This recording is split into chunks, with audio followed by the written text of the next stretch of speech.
Let's go.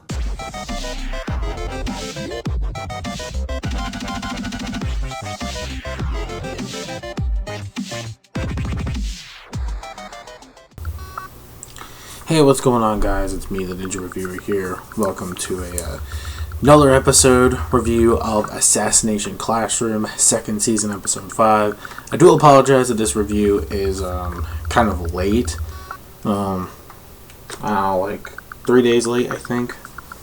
Probably, I guess. So anyways, yeah. So my apologies if I haven't really reviewed the episode just as of yet, because technically, I've been quite busy with a lot of stuff, because also I've been trying my hardest to get Ultimate Ninja Storm 4 to work, but I don't think my computer is definitely doing the best it can to actually, get that going.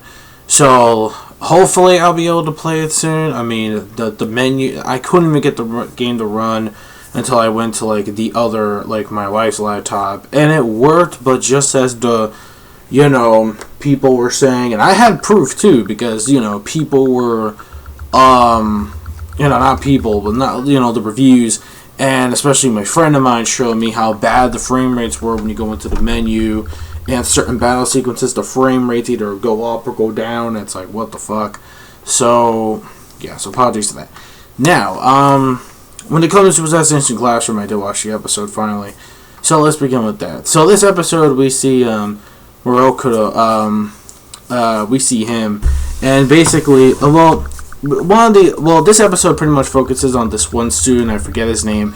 He basically is so-called the men of all men. He's actually one of those people who basically is just like a really perfect guy.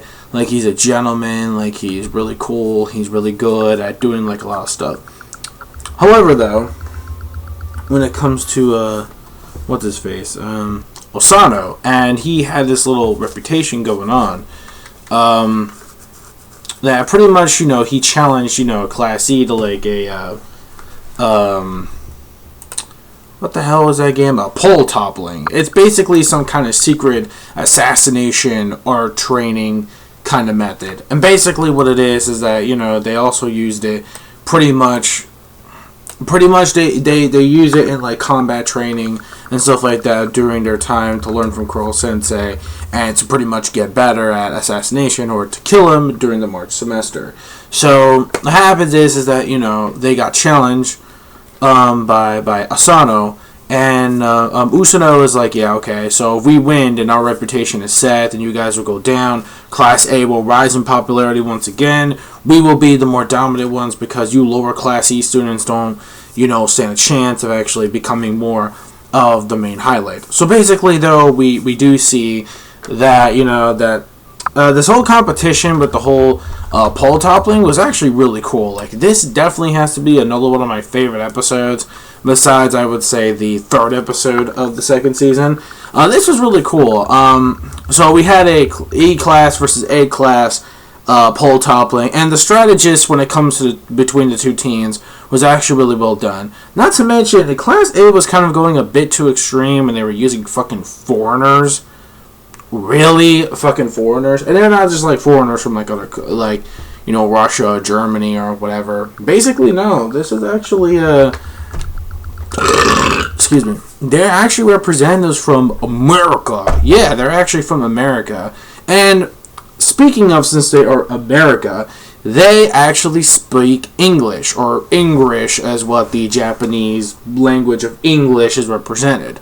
So basically, when it comes to certain characters of the Japanese, the Americans were talking in their own language, which was, very fine, while the Japanese had their own ways of talking, and basically talked in English to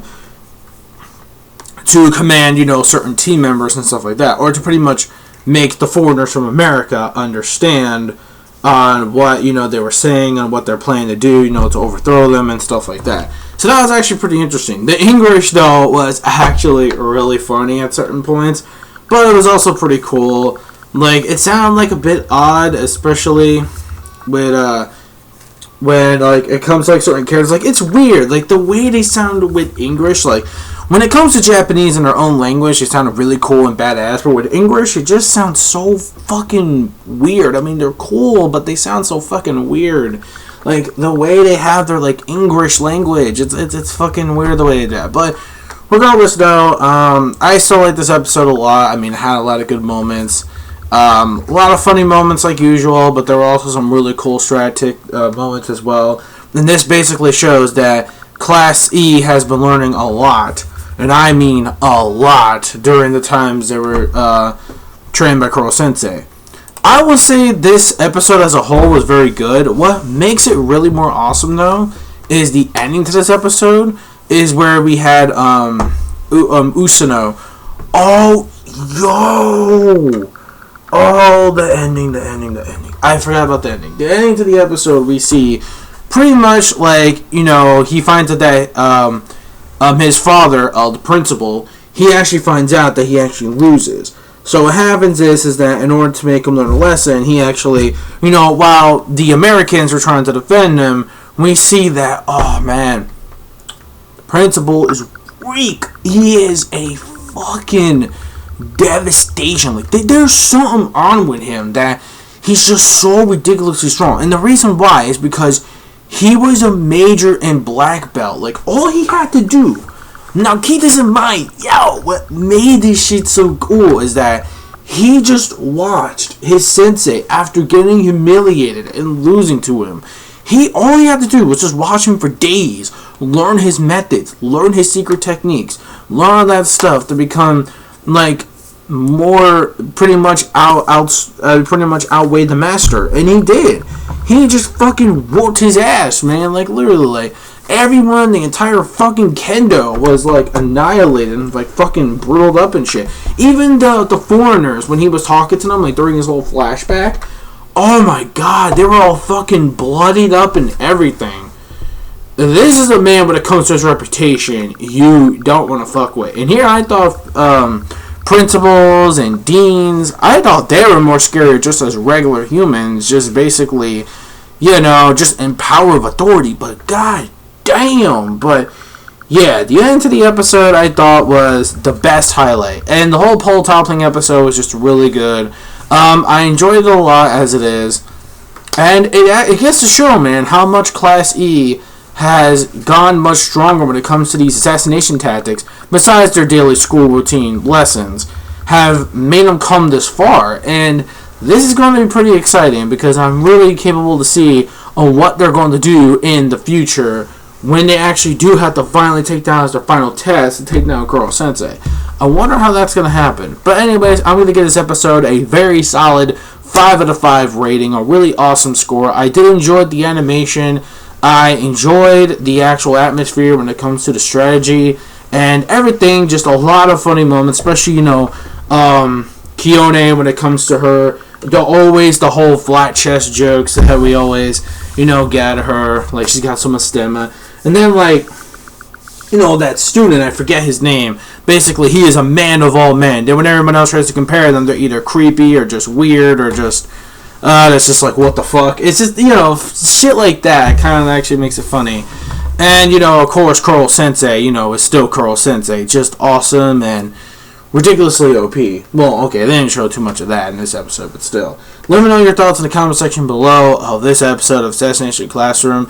And let me know what you think in the comment section below. Are you excited also for the next episode of episode 6?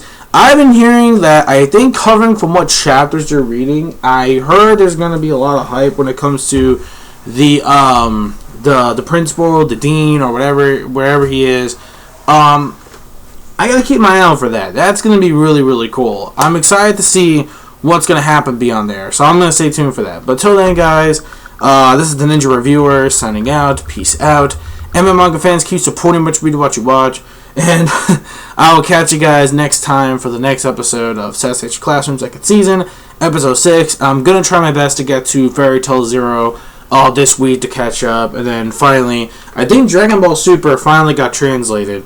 For some reason, it's weird because Dragon Ball Super airs before One Piece, and I thought Dragon Ball Super was gonna suffer the same fate as One Piece, but apparently not. Apparently, This week's One Piece episode was actually postponed for next week, due to the whole North Korea rocket launch, and because of that, we're getting it next week on the 13th. Yeah, February 13th on Crunchyroll and many other sites like Funimation. We're getting that the 13th, and I thought Dragon Ball Super was going to be the same thing, but nope. Apparently, we got a new episode, which was odd. It didn't happen about Dragon Ball Super's time. That's very interesting. Like, I don't know, but anyways, I'm done with that. So again, I'll catch you guys, next time or next week or whatever. And I may plan to do that rant I was talking about more of Storm 4 and their PC port and etc. So I'll get to that, as well. So until then, have a good one. Bye.